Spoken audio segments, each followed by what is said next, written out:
Alright guys, welcome back to the channel. This is a quick tip on installing an Edge alternator, or any alternator as a matter of fact, really, but particularly this one here. When you're putting this in, it's very tight between here and here. It's a very tight spot within the car.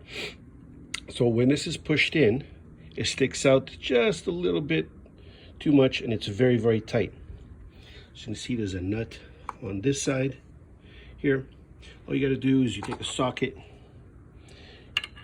put it over that, use a clamp, and just push a little bit, just a smidge. You don't want much, you don't want the nut to pop out, just a little bit. So this one here, actually I just pulled it out about a 1/16 of an inch.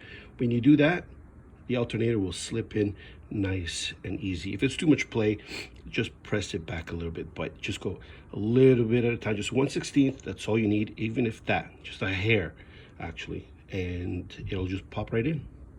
Cheers.